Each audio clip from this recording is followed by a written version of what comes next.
Canal Altavisión no se hace responsable del contenido de este programa.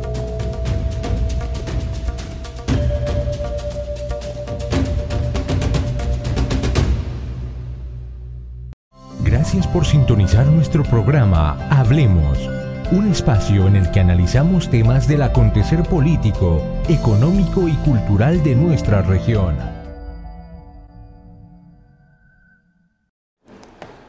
Bien, iniciamos una edición más de su programa Hablemos, que se transmite todos los viernes a partir de las 6 de la tarde por Radio Cultural Los Santos y por Canal 12 Altavisión, un canal de Cope Santos RL, y también por Facebook a partir de este momento. Hoy viernes 23 de marzo del año 2016, le saluda a su amigo el licenciado José Aquiles Mataporras, y me acompañan en el set, además de nuestro invitado, el licenciado Randall García Rodríguez, con quien vamos a estar hablando sobre el nuevo proyecto del plan fiscal, el doctor Jorge Roldán Villalobos. Doctor. Buenas noches, don José Aquiles, don Randall, bienvenido al programa. Buenas noches, Roy. Buenas noches, amigos televidentes y radioescuchas. Don Roy, buenas noches. Buenas noches, don Aquiles, doctor, don Randall, muchas gracias por acompañarnos y por supuesto, al igual que todos los viernes, a todas las personas que nos siguen a través de la televisión y la radio. Don Randall, licenciado. Muchas gracias. Buenas noches. Muchas gracias, don Aquiles, Jorge, Roy. Realmente es un lugar interesante para tener una discusión sobre impuestos, sobre empleo público, y creo que sea provechoso para toda la gente. Muchas gracias por la invitación. Así va a ser, don Randall. Vamos a hablar de medicina, de salud, con el doctor Jorge Roldán Villalobos. Doctor. Bien, en Hablemos de Salud, hoy quise traer un tema pequeño, lo vamos a resumir. Viene Semana Santa y con la salida de vacacionistas aumentan los casos de intoxicación por alimentos o intoxicaciones alimentarias. ¿Cuáles son las causas de las intoxicaciones alimentarias? Bueno, pues sabemos que muy relacionadas con mariscos, sobre todo mariscos de los que se comen crudos, ostras, etc. Carnes mal cocinadas, el agua, tomar agua que no es potable, el mal lavado de las manos o los utensilios de preparación de alimentos, frutas también mal lavadas, que se pueden contaminar con Staphylococcus aureus y Escherichia coli, sobre todo. También hay algunos casos en los que puede darse la contaminación con Salmonella y Shigella. ¿Cuáles son los síntomas? Los síntomas son cólicos, diarrea, fiebre, dolor de cabeza, náuseas, lógicamente vómito, debilidad general. Estos pacientes van a presentar a veces cuadros pero muy agresivos, dependiendo de la intoxicación y la cantidad de toxinas que reciba el cuerpo, y pueden presentar en una misma noche vómito, diarrea, hasta dejar prácticamente vacío su sistema digestivo. Son intoxicaciones muy peligrosas, sobre todo cuando hablamos de niños, mujeres embarazadas o adultos mayores. ¿Qué hacer? Bueno, primero que nada, no hay que automedicarse, hay que llamar al médico inmediatamente, buscar la rehidratación oral, y en estos casos muchas veces nos sucede que vamos de paseo y no llevamos suero oral. Entonces la idea es ponerlo dentro del botiquín de paseo, suero oral, Gravol, preparar muy bien los alimentos también. Pero les traje una receta de un suero oral que se puede preparar en la casa en caso de una emergencia.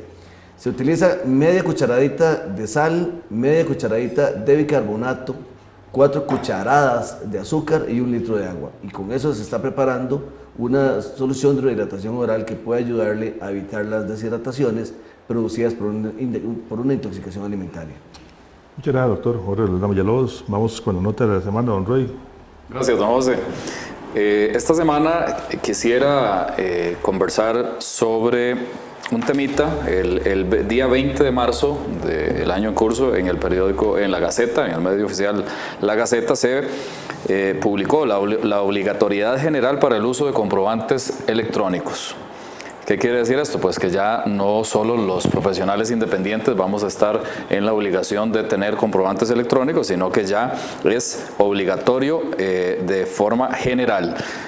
Rápidamente, todos los obligados tributarios cuyo último dígito del número de cédula sea 1, 2 o 3 deben estar o incorporarse al sistema de comprobantes electrónicos a partir del 1 de septiembre del 2018.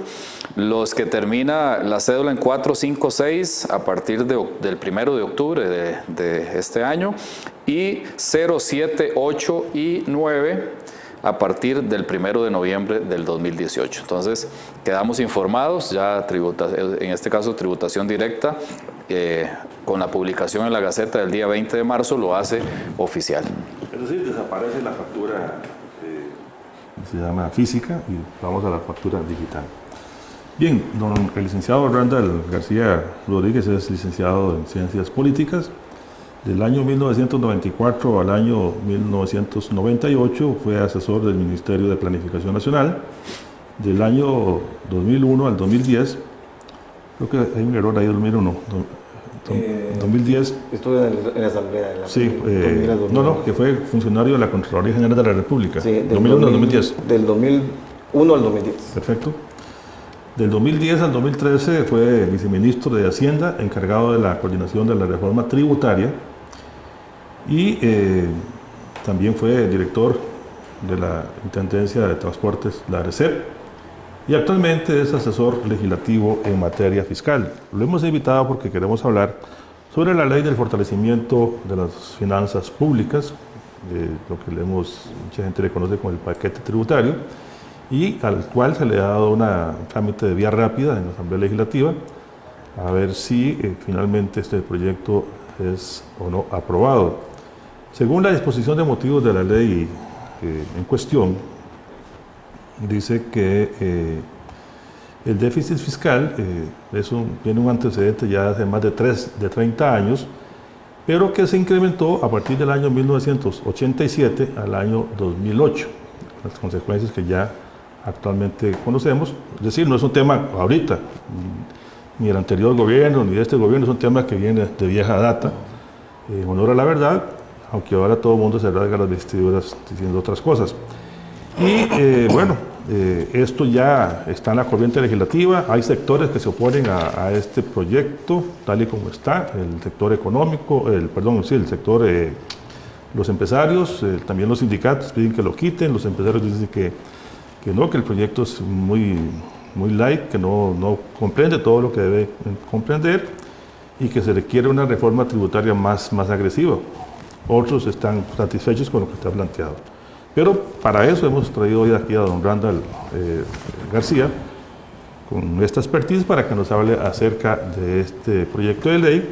Y le he pedido que también hay incidencias importantes que tiene para el sector financiero en general, las entidades que están fiscalizadas por la SUGEP, para el sector agropecuario también. Somos una zona agropecuaria netamente, aquí en la zona de Los Santos, un poco de turismo, tiene también su incidencia, amenaza también con afectar en parte al sector solidarista de este país.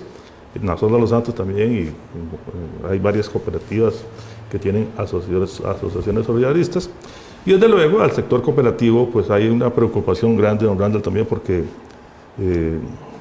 tiene algunas incidencias en este sector. Así es que usted nos hace primero una introducción y ya luego empezamos de fondo, don Randall. Una introducción de 30 años, más o menos. Este es un tema bastante complejo. Costa Rica tiene efectivamente un déficit en estos momentos de 7%. Esta reforma es, como se ha dicho, efectivamente es una reforma pequeña.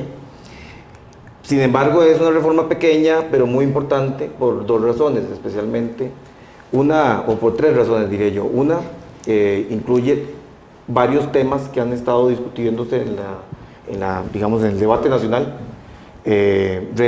algo en renta, la ampliación del IVA a servicios, el tema de empleo público y poner algunas reglas para evitar que esto vuelva a suceder.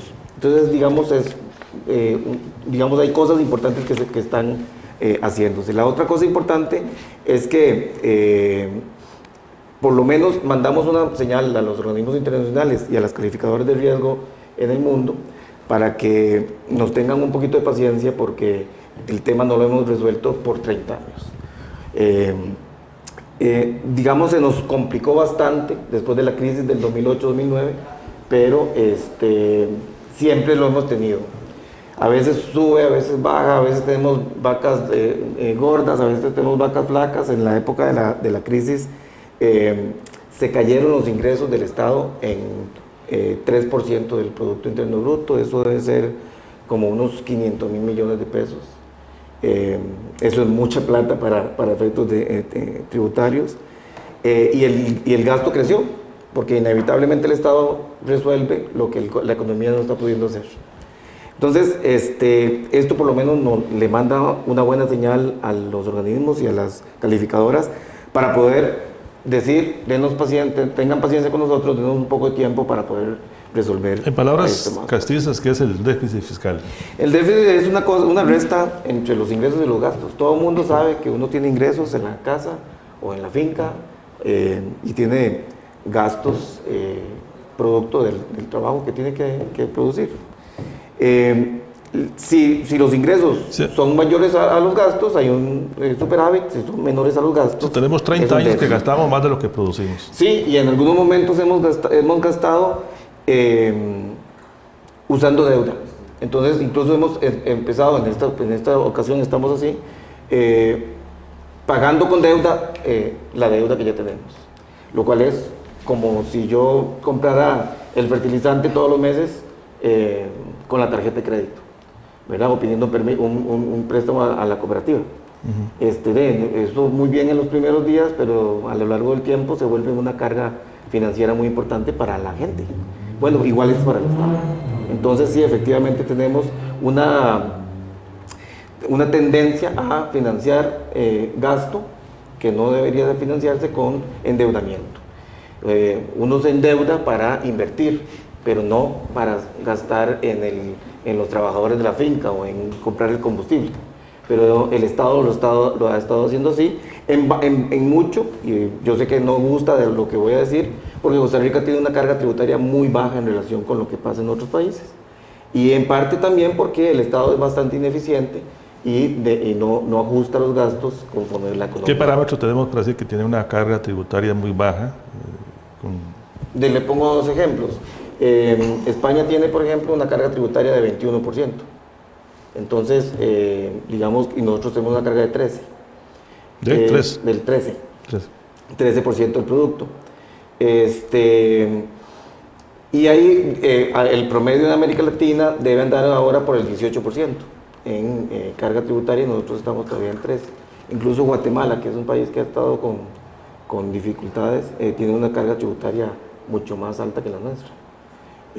Nosotros nos hemos quedado rezagados, realmente.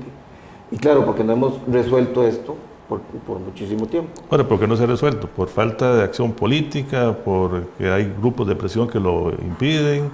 ¿Porque gobernantes del turno no se han preocupado? Sí, como siempre en una sociedad es multifactorial, ¿verdad? Digamos, la última gran reforma importante se dio en el 95.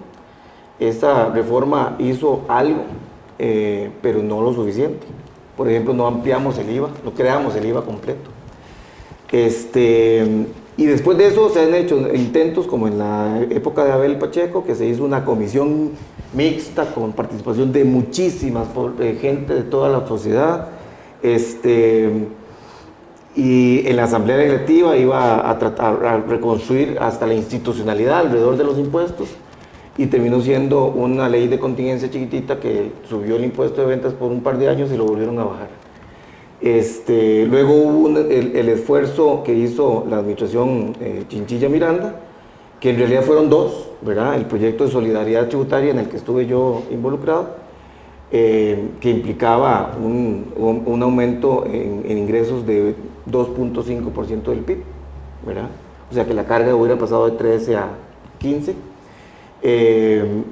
Y luego de eso hubo un esfuerzo de Edgar Ayales, que era el ministro de Hacienda al final de la administración, para establecer un proceso de consolidación fiscal con participación también de muchos grupos, pero al entrar este gobierno se planteó un freno al tema por un par de años. Eso fue lo que se planteó. Y eso detuvo, digamos, el empuje que tenía la propuesta de reforma. Ahora se retoma, pero se retoma básicamente por un asunto de responsabilidad, creo yo, de los diputados. Bien, doctor. Bien, el tema hablando también sobre el déficit, siempre se toca también el tema del gasto público. Los candidatos nos dicen que van a bajar el gasto público, lo dijo Guillermo Solís, sí, a vos vociferándolo que lo iba a lograr, sí, y no lo logró. ¿Es posible bajar el gasto público o tenemos que sentarnos en la idea de que definitivamente el gasto público no se va a poder bajar y que la única forma de rescatar el país económicamente es con más impuestos? Yo para efectos de la gente, yo prefiero, digamos, separar dos cosas. Una cosa es contener el gasto y otra cosa es bajarlo. Bajarlo es imposible si uno no toma medidas muy duras, que además son en el corto plazo muy caras. Por ejemplo, la gente dice, bueno, es que van a echar funcionarios públicos. No, eso no es posible. Porque hay que pagar indemnizaciones y eso incrementaría más bien el gasto muchísimo y en muy poco tiempo. Lo que sí puede hacer el Estado es ser un más eficiente en el uso y darle un freno al crecimiento, que es un poco el tema de las reglas fiscales que tal vez ahora abordamos. Y es tratar de que el gasto no crezca más allá de lo que el país puede dar. Eso implica que los aumentos salariales en el sector público deberían ser muchísimo más recatados y las transferencias también. Bien, vamos a ir a una primera pausa con nuestros colaboradores y ya regresamos. Les invitamos porque van a poner una foto muy bonita de lo que sucedió hoy en Santa María, un buen atardecer. Muy bueno. ¿Usted fue? ¿La tuvo, doctor? Excelente. Estaba diciendo ahora que los abuelos decían que cuando el cielo se ponía empedrado era porque iba a temblar. Esto fue hoy a las 5:30 de la tarde, esta fotografía, muy linda. Eso es parte de lo que es Costa Rica, ¿verdad? Y sí tembló. Sí tembló. ¿De qué es asesor usted? De la fracción de liberación. De casualidad no era bueno.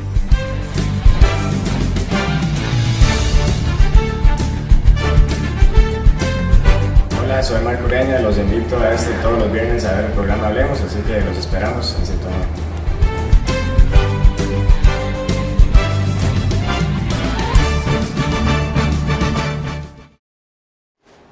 Bien, continuamos en Hablemos, un programa cultural y educativo que se transmite todos los viernes a partir de las 6 de la tarde por Radio Cultural Los Santos y por Canal 2 Televisión, Canal de Cope Santos RL y también por Facebook, y con reprise los días miércoles a partir de las 7 de la noche. Quiero enviarle un saludo allá en el centro, en el hogar de ancianos de San Marcos de Tarazú, a González Jiménez y a todo el personal que siempre dicen ven el programa y les gustó mucho el programa de hace 8, el tema con el ingeniero José Joaquín Acuña. Muchísimas gracias a las señoras que están ahí atendiendo muy esmeradamente a un amigo nuestro, a un conocido nuestro que lamentablemente está en una situación bastante difícil. De esa gran institución, igual que el de DOTA, que realizan esa labor social y humana tan importante. Bien, hoy estamos conversando con el experto, con el licenciado Randall García Rodríguez, asesor parlamentario en materia fiscal, con una expertise bastante importante en este tema, y pues lleva un control muy estricto acerca de la ley de fortalecimiento de las finanzas públicas que se está discutiendo actualmente en la Asamblea Legislativa y en la cual muchos sectores de este país tienen posiciones a favor y en contra. Algunos dicen que es una ley que se queda corta, otros que hay que eliminarla, otros que debe quedarse como está, pero que es importante que se apruebe. Y esto pues contempla varios aspectos que afectan o que nos tienen que importar a todos los costarricenses, porque de una u otra manera nos va a incidir en el bolsillo o no, allá cada uno con la labor que realiza. Don Roy. Gracias, José. Don Randall, yo quisiera que le explique a nuestros televidentes y radioescuchas qué es el IVA, así porque el tema se escucha y se habla, pero así como en términos muy nuestros, ¿qué es el IVA y cuáles son los principales cambios que traería, por lo menos en asuntos tributarios? El IVA es un sistema, digamos, el sistema mundial más aceptado de cobrar un impuesto al consumo. por muchas razones, y ahora tal vez vemos las ventajas que tiene. Pero lo que hace el IVA es encadenar el encadenamiento productivo de cualquier bien o servicio que se preste en la sociedad, hacer que los diferentes agentes paguen el impuesto y cobren el impuesto en la cadena antes de él y después de él. O sea, cuando él compra, en ese momento paga el impuesto como un consumidor del bien que está dando, pero cuando él vende su bien, él cobra el impuesto que está, digamos, sobre el que está cargado el bien que está produciendo. El IVA es una sustitución del impuesto de ventas actual. Eso es lo que hace. Sustituye el viejo impuesto de ventas, que además es un impuesto muy malo, muy regresivo, muy desordenado, lleno de huecos, que permite muchísimo la evasión tributaria, y lo que hace es sustituirlo por este mecanismo, donde se va controlando cada persona, cada empresa, controla las leyes, porque piden la factura para poder descontar su impuesto.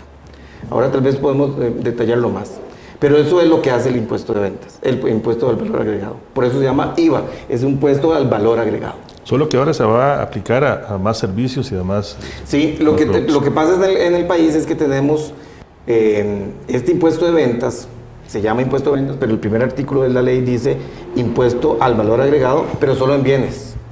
Los servicios, algunos muy puntuales, están incluidos en la ley, pero todo lo demás está excluido. Entonces se habla que en Costa Rica lo que tiene es un impuesto del valor agregado donde están grabados todos los bienes con excepciones, como la canasta básica, y exonerados todos los servicios con excepciones, como el servicio de telefonía. Entonces, el IVA tiene por principio teórico, básico, que estar toda la cadena de producción grabada. O sea, lo que hace es ampliar la cadena impositiva de bienes. Digamos, la cadena ya existe, sí. Es la cadena de valor de un producto, la cadena de producción. No la cadena, sino la base impositiva. Y entonces lo que hace es que amplía la base a todo lo que son los servicios, ¿verdad? Sí, si antes habían 100 servicios, ahora van a haber 1000. Si hay 1000 servicios, 1000 se van a grabar. Exactamente. Y en el caso de los bienes, también se graban todos los que todavía no estaban grabados por alguna razón. Hay cosas que siempre van a quedar exoneradas, porque por definición quedan, pero en este caso se hace este cambio. Esto viene acompañado de dos cosas adicionales, pero son un poco complejas de explicar. Digamos, es lo que se llama la deducción financiera, que es que en lugar de que el bien esté grabado por el bien en sí mismo, todo lo que sea parte de esa producción y que esté en la contabilidad de la empresa, todo eso estaría incluido como gasto para producirla. El problema que tenemos hoy es que, bueno, ya no, desde el 2012 para acá, la ventaja que tuvimos es que el cambio que hicimos permitió pasar un poquito a la deducción financiera, porque hoy, por ejemplo, si usted vendía pintura, en aquel momento, si usted vendía pintura, el tarro de la pintura no estaba incluido dentro de la producción de la pintura, lo cual es muy raro, porque la pintura no se vende sola, se vende con el tarro, pero se excluía de los gastos a descontar. Ahora ya no, y con esta ley esa reforma se haría completa, para que todos los gastos para producir un bien o para producir un servicio, porque estamos ampliando la base, sean incluidos como parte del proceso productivo de ese bien.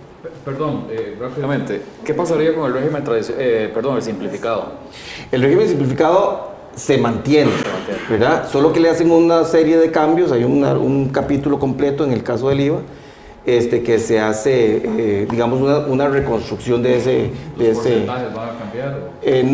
No recuerdo, creo que no, los porcentajes se mantienen igual, porque es la misma tarifa y entonces por ende los mismos porcentajes.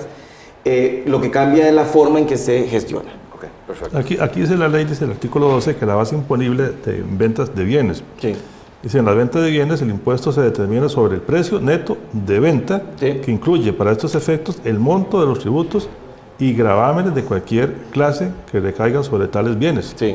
En particular, el impuesto selectivo de consumo, el impuesto específico de bebidas envasadas. Ahí habla de un montón de... Pero esa base imponible es la de... Así. Sí, está bien. Es que creí que estaba en la parte de renta. No. Sí, efectivamente, esa es la misma base de hoy, solo que ahora se está incorporando algunos de los impuestos que estaban fuera, ¿verdad? Como parte de esa reconstrucción del impuesto de valor agregado. Podríamos explicarle, sí, para darle paso al doctor. Muy rápidamente, por ejemplo, a un comerciante, alguien que tiene, no sé, una venta de abarrotes o... De abarrotes, es sí, un buen o sea, ejemplo. podríamos explicarle rápidamente cómo sería... ¿Cómo operaría? Sí, el IVA. Sí, digamos que, qué sé yo, vende martillos, o pongamos algo más fácil de explicar, puede ser un fertilizante. Ese fertilizante, él es el vendedor, pero se lo tuvo que comprar a alguien más, que es el que produce el fertilizante. Pero ese que produce el fertilizante también tiene que comprar una serie de insumos para producirlo.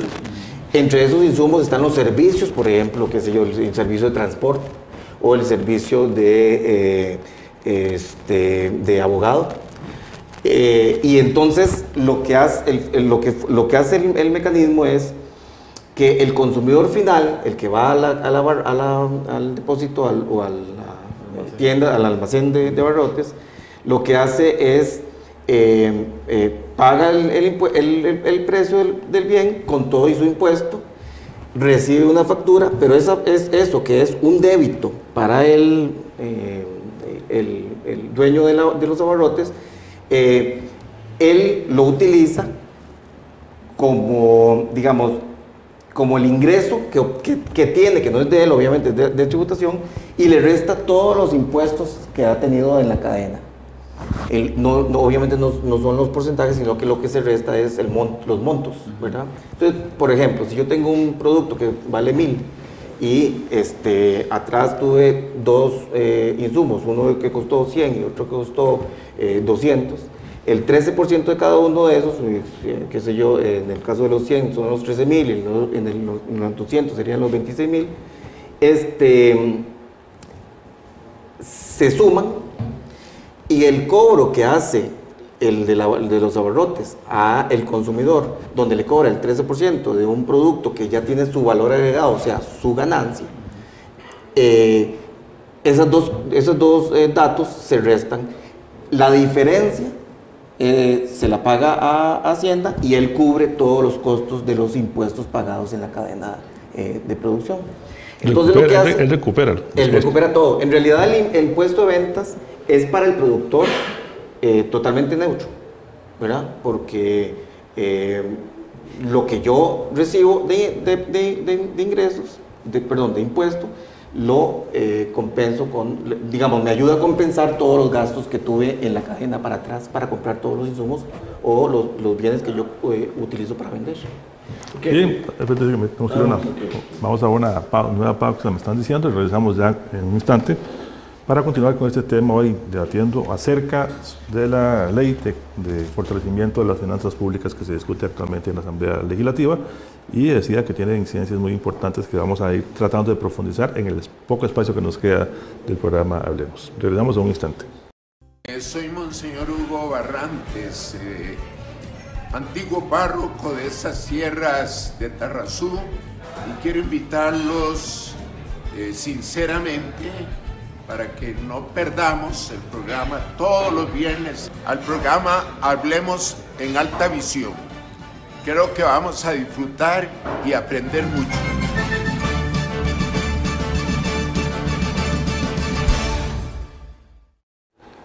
Bien, continuamos en Hablemos, un programa cultural y educativo que se transmite todos los viernes a partir de las 6 de la tarde por Radio Cultural Los Santos y por Canal 12 Altavisión, un canal de Copesantos RL, y también en Facebook. Hoy conversando con el licenciado Randall García Rodríguez acerca de la ley de fortalecimiento fiscal, que se discute en la Asamblea Legislativa, y estamos tratando de que nos explique en qué consiste esa ley y en qué nos beneficia o nos afecta. Doctor Jorge Roldán Villalobos. Tengo dos preguntas completamente diferentes.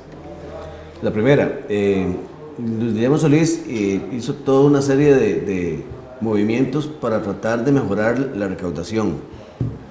Cuando terminó el gobierno de Laura Chinchilla, la recaudación era 13.2, ahora en 2017 13.4, o sea, no mejoró prácticamente. ¿Con esto va a mejorar la recaudación? Primera pregunta. La otra, completamente distinta. Si un paciente llega a consultar conmigo, ya sabemos que todo paciente va a tener que gastar entre 3.000 y 7.000 colones más por las consultas médicas. Okay. El médico lo que va a hacer es cobrar más para pasárselo al gobierno y el paciente al final, si no tiene, es un agricultor que no tiene gran cantidad de gastos o no paga impuestos, al final se va a ver afectado. Sí, el impuesto, vamos a ver, una de las características de los impuestos es que se imponen y duelen. Ese es el problema de los impuestos, por eso es que nadie los quiere. Efectivamente hay un efecto inmediato y los expertos siempre internacionales nos han dicho en los países que el cambio ha provocado un brinco de un momento que es como una inyección, para usarlos, ¿verdad?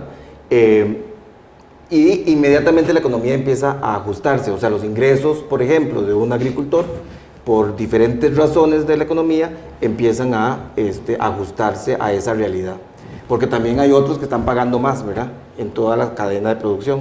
Entonces, efectivamente hay un golpe inicial donde la gente siente que hubo un cambio en los precios de las cosas, pero casi inmediatamente empieza a ajustarse toda la economía y los ingresos de las personas se ajustan a eso.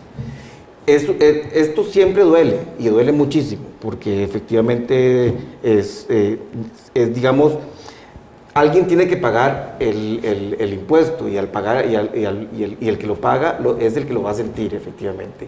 La ventaja, digamos, con el impuesto de ventas es que por lo menos en la fase productiva puede compensarse y hacerse neutral para efectos, o más o menos neutral para efectos de la carga impositiva que pesa sobre el productor.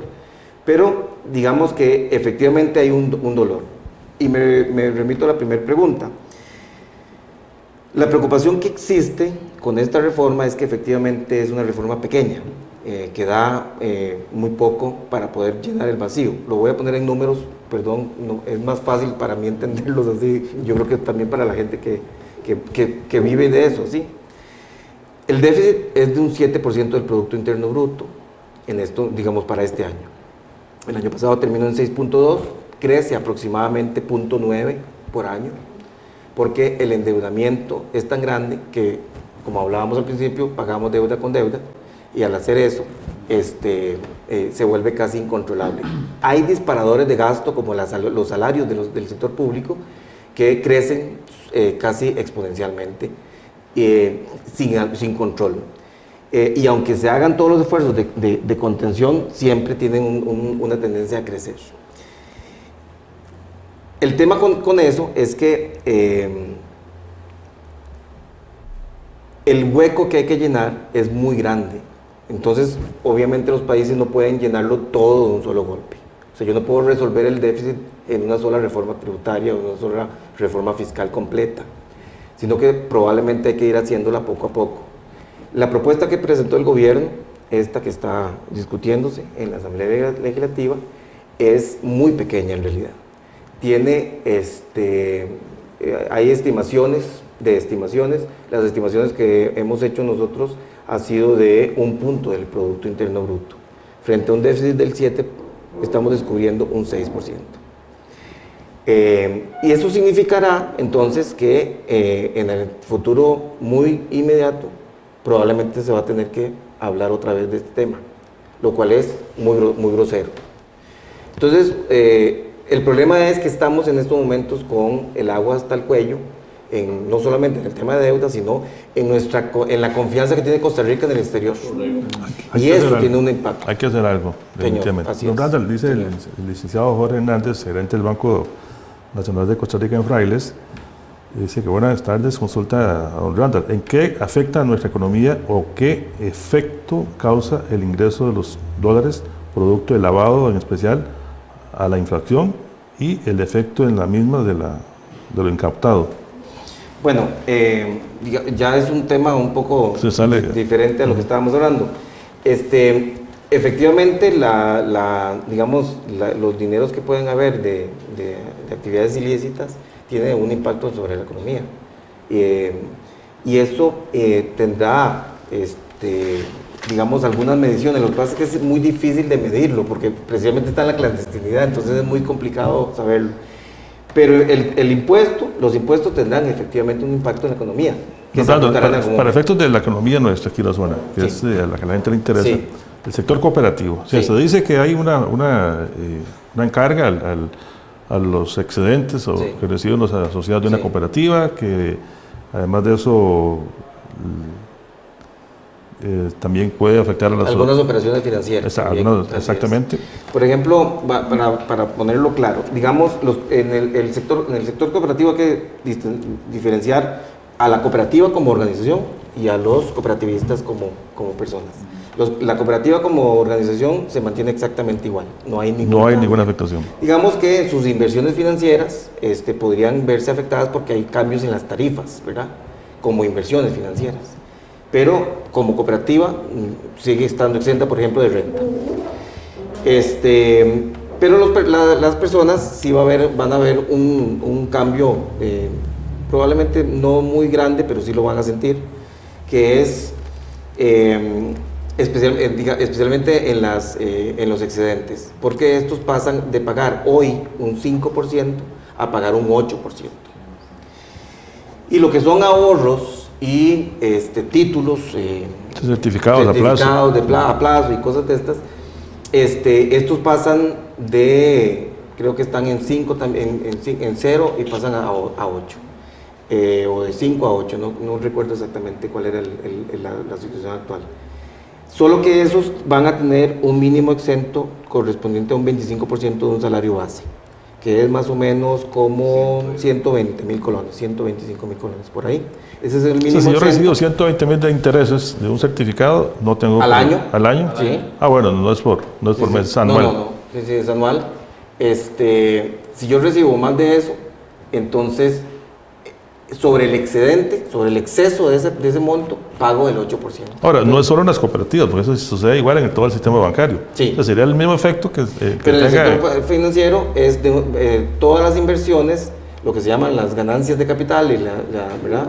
Y también las rentas de capital, van a pasar a pagar un 15%. En el sector bancario. En el sector financiero completo. Así igual las cooperativas quedan diferenciadas. No retienen, no son retenedoras o sea, no hacen la retención a la fuente. No, pero son... no, sí, hay una retención del 2%. Perceptoras, sí. De las auditadas para los servicios profesionales en derecho. Así es, bueno, 2%. Sí, por ejemplo. Tengo una pregunta. Se le dio vía rápida, se habla que tienen 3 semanas para resolverse. Sí. ¿Va a pasar con las 1.200 mociones que Otto Guevara va a presentar? Importante el tema del procedimiento para que la gente tenga claro cuándo sale, cuándo puede salir. El procedimiento que se aprobó tiene lo que se le llama, digamos en jerga legislativa, una guillotina. Y es que durante 3 semanas se discuten las mociones, al final de las 3 semanas se frena la discusión y si hay 1.000 pendientes, se desechan y se somete a votación el proyecto de ley. Pasa al plenario legislativo, se vuelven a presentar mociones de fondo en el plenario legislativo, pueden haber otras 1.000 o 2.000 o 3.000 mociones más ahí. Pasan a la comisión dictaminadora, tienen 2 días para pronunciarse. Vuelve al plenario y en el plenario pasan 6 sesiones y a las 6 sesiones vuelve a haber una guillotina para que se someta a votación el proyecto de ley. Entonces está pensado para que sea muy rápido. Hay una discusión sobre si se aprueba el primer debate en esta legislatura o pasa a la siguiente administración. Todavía está, esos cronogramas permanentemente están en cambio, porque depende mucho de las condiciones que se den. Si Sí, no hay una sesión, si el por proceso alguna se razón, cumple normalmente, como está establecido, no hay problema que la Sala Constitucional diga, mire, fue ilegal o fue inconstitucional lo Así que es. hicieron. así Lo es. que sería inconstitucional aparentemente es que se vote antes del plazo establecido para... Digamos, siempre hay riesgos en esto de inconstitucionalidades, pero lo que se tiene que garantizar básicamente son los derechos de enmienda del diputado. Y hasta donde se ha llevado el proceso, ha ido, digamos, en paz. Me dicen que tenemos que ir a una nueva pausa. Lamentablemente corre muy rápido el tiempo. Regresamos un instante, vamos a los comerciales del canal y regresamos para seguir conversando en el último segmento del programa con el licenciado Randall García Rodríguez acerca de la Ley de Fortalecimiento Fiscal.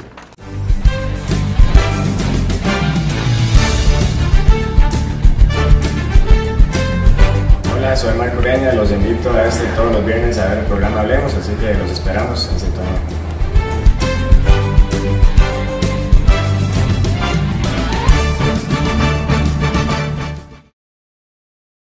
Bien, continuamos en Hablemos, un programa cultural y educativo que se transmite todos los viernes a partir de las 6 de la tarde por Radio Cultural Los Santos y por Canal 12 Altavisión, un canal de Copper Santos RL. Hoy conversando con el licenciado Randall García Rodríguez acerca de la Ley de Fortalecimiento de las Finanzas Públicas y tratando de ver si podemos aterrizar con el tema aquí, en qué le puede afectar a la zona de Los Santos, igual a las zonas agrícolas de este país, también aquí el sector turismo, que hay una parte importante allá en la zona de Santa María de Dota, en Cantón de Dota más bien. Y don Roy, usted tiene una consulta. Vamos a hacer lo siguiente, que don Randall conteste lo más puntual porque si ya nos quedan ya como 10 minutos. Sí. O sea, dudas generales. ¿Afecta en cierta forma o afectaría al pequeño comerciante o al pequeño productor esta reforma? Sí le afecta, ¿verdad? Pero también le permite reducir, digamos, la complejidad del sistema para pagar los impuestos. En el sector agrícola es donde más cambio va a haber, porque hay muchos servicios que están en niveles muy informales y esto va a obligar a tener mayor formalidad. Doctor. Volviendo al tema del ejemplo del médico, Sí. que eso me parece importante. Sí. Entonces, el médico cobra el 13%, ok. Y lo que ese 13% repercuta en los gastos del médico, de insumos y de la cadena de producción, como estamos hablando ahora, el médico lo reduce, lo que repercutió, y lo demás tiene que darse la Se lo pongo como un ejemplo. Si usted en impuestos paga $500 en la cadena productiva cuando compra el algodón y compra las jeringas, etcétera, y usted en impuestos, en la atención de clientes, cobra 1,000, los 500 de diferencia van para Hacienda y los otros 500 le compensan a usted los costos completos de la producción del servicio. Eso aplica igual para médicos, para ingenieros, abogados, para cualquier otro profesional, pero además también para las empresas y para toda la gente que tenga actividades económicas de cualquier tipo. Dice aquí que la Comisión de los Servicios Públicos, comisiones sería, es lo que quiero que me explique, las comisiones por los servicios y los intereses que se originan en las operaciones de préstamo y crédito realizados por las entidades financieras que sean reguladas, supervisadas o fiscalizadas por los órganos de la SUGEP. Sí, eso es una exoneración que está en la ley, en el proyecto de ley, que aplicaría para todo lo que son créditos y préstamos ¿verdad? Y los intereses. Eso queda totalmente excluido. Productos veterinarios también están excluidos, dice. ¿Perdón? Productos veterinarios están excluidos, insumos agropecuarios. Así es. Todo lo que son en estos momentos servicios agropecuarios, todo lo que son lo que es empaque, embalaje, todo eso queda, una parte queda excluida, o sea, exonerada, y otra parte que queda con una tarifa reducida de 4%. Yo vendo una propiedad. Ajá. Ahí hay una ganancia capital. Una ganancia capital. Sí. Sobre esa ganancia capital paga un 15%. Lo que pasa es que como no tenemos, en el caso de algunas propiedades son muy viejas y no se sabe el valor inicial, entonces hay un transitorio en el proyecto, ya nos pasamos a renta, ¿verdad? que lo que hace es decir, que va a tener como una ganancia presunta de 15%, y sobre ese 15%, un 15% digamos, por ganancia de capital. Por eso le digo, ahora ya nos pasamos al otro impuesto. No, pues es importante, porque también, sí, digamos, la gente que renta una casa, así es, también paga alquiler, sí, y debe pagar también el impuesto de renta. Así es. Pero no los residenciales, solo los alquileres comerciales. Así el que tiene varias casas que ha construido y tiene que venderlas para vender. Sí, bueno, el impuesto de traspaso no se elimina, ¿verdad? Pero además de eso, la ganancia de capital que corresponde a la venta. Pero en el caso de casi todas las propiedades de este país, aplicaría el transitorio. Una gente hace una urbanización aquí en Tarazú, en Dota, en León Cortés, en Acosta, hace una urbanización, 20 lotes. Sí. Estos 20 lotes están grabados, no están ahorita, no pagan ese impuesto, ¿sí lo pagan? No, hoy no lo pagan, pasarían a pagar. Lo tienen que pagar. Sí. Las calificadoras internacionales nos están señalando. Sí. Ya el país pierde un poco de interés para quienes quieren invertir acá. Sí. Pero aparte de eso, se le piensa eliminar las exoneraciones de la zona franca. No solo pierde interés, se hace más caro lo que nosotros colocamos afuera. Correcto, ok.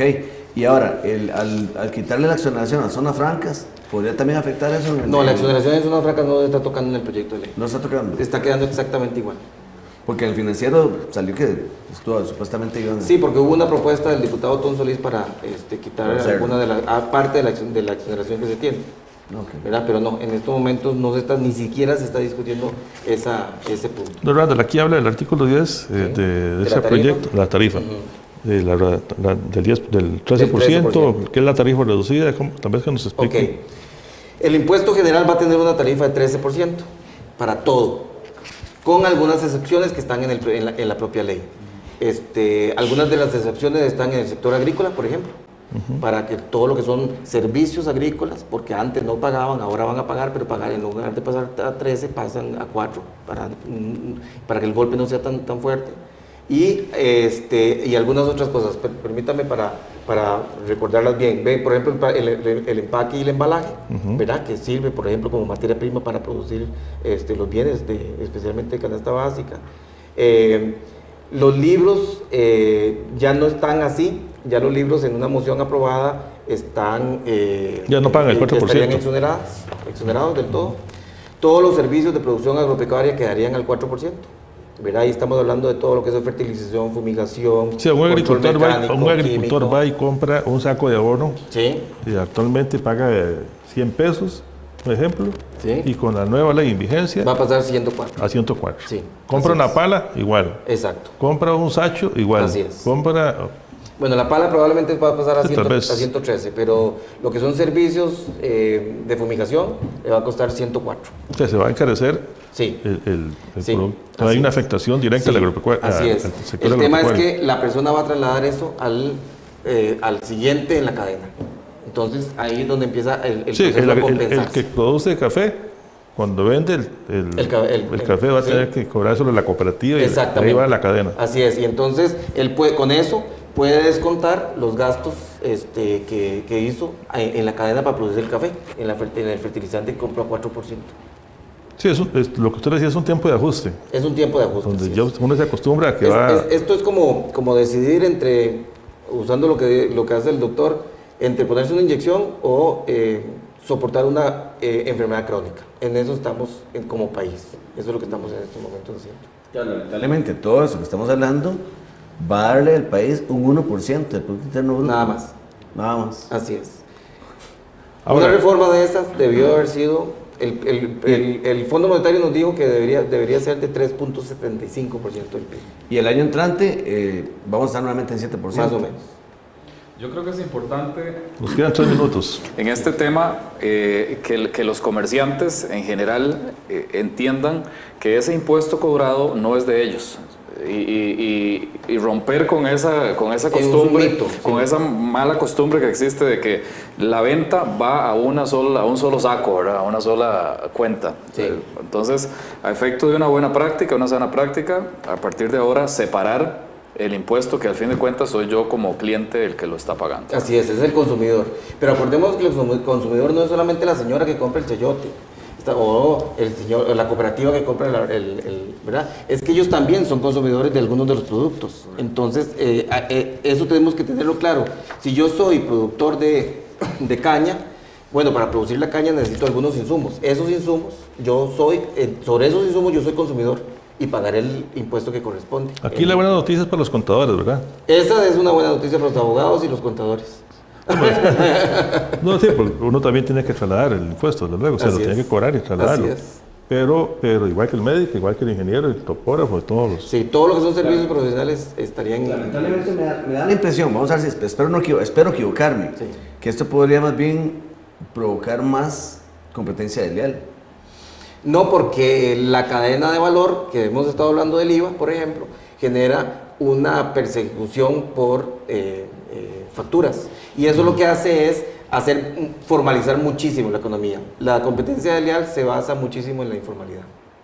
¿Verdad? ¿Y el crédito fiscal qué es? El crédito fiscal es digamos, el crédito es lo que yo pago de impuesto hacia atrás. Y el débito es lo que me pagan a mí cuando yo vendo mi producto. Lo que yo luego tengo que yo compensar. resto esas dos cosas y la diferencia va para Hacienda y la otra va para... Se da la compensación. Así se compensa. Casi todo el mundo tiene un impuesto al valor agregado.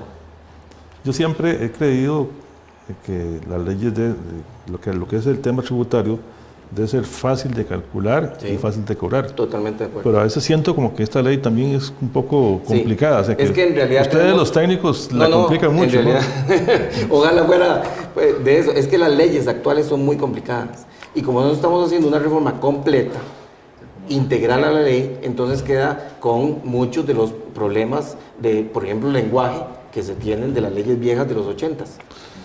Lo que quiero comprometerle a don Randall, porque ya si logra que este proyecto pase, que esta ley pasa, yo no, el gobierno probablemente. Que usted nos venga ya a explicar qué es lo que queda de la ley y en qué nos va a beneficiar, en qué nos va a afectar, ¿verdad? Sí, perfecto. Cuando ustedes quieren, yo con muchísimo gusto. Porque ahorita es una pincelada de lo que hemos dado sobre la misma. Sí, y es muy complejo, muy grande. Muy complejo y cuesta mucho entenderlo y solamente con la expertise de ustedes lo puede hacer uno. No, para nada. Muchas gracias. Muchísimas gracias, don Randall. Sabemos que el esfuerzo que hace tiene que desplazarse de San José hasta acá y eso lo agradecemos profundamente porque efectivamente el aporte es muy valioso para la zona de Los Santos. Y aquí se siembran un montón de dudas, ¿verdad? Sí. Aquí lo que decía es que definitivamente viene un sacrificio grande para el pueblo. Así es. Y esperemos que la clase política sostenga el gasto público y la corrupción, porque si no de nada va a servir tanto sacrificio del pueblo, ¿verdad? No hablamos del gasto público, habría que hablar también de empleo público. Bien, don Randall, muchísimas gracias. No, gracias a ustedes. Muchísimas gracias. Bien, les agradecemos la atención prestada a este programa. Hemos hecho un esfuerzo para explicarles a todos nuestros amigos radioescuchas y televidentes lo que es esta ley del fortalecimiento de las finanzas públicas, que es muy complicada. Está en un debate ahorita en la Asamblea Legislativa y la esperanza de los gobiernos, o el gobierno y el que venga, o el presidente, el gobierno de turno, es que la ley se apruebe para que el déficit fiscal baje y que podamos tener una mejor estabilidad económica en el país y que no tenga una afectación en cuanto a los intereses y en cuanto a otros factores financieros del país. Y que además de eso las calificadoras internacionales nos den una buena calificación y no haya como una amenaza ahí permanente de que vamos a ser afectados. Así es. Muchísimas gracias y esperemos que hayan entendido un poquito de toda esta ley de tanta trascendencia y les prometemos que ya cuando esté aprobada vamos a tener aquí nuevamente a don Randall y tal vez algún otro experto más para que nos terminen de explicar ya en sitio qué es lo que va ¿Qué tenemos para hoy en 8? ¿Qué va a suceder o no? Yo en 8 no hay programa Semana Santa, doctor. Ah, en 8 no, en 15. Yo en 15 ya tenemos un economista del programa. Estamos ya, de hoy en 15 vamos a celebrar oficialmente nuestro programa número 200 en Canal Altavisión. Entonces hay que agradecerle mucho a todo el personal de este canal, a los muchachos y a Johnny y Josué, tanto apoyo que nos han dado. Sí, y todos veo que van a estar muy involucrados con la Semana Santa aquí en la zona de Los Santos. Así es que sigan en sintonía del programa, de Altavisión y nos vemos y nos escuchamos de hoy en 15 de una edición más de Hablemos y el reprise el próximo miércoles de este programa de hoy. Buenas noches y muchas gracias. Buenas noches.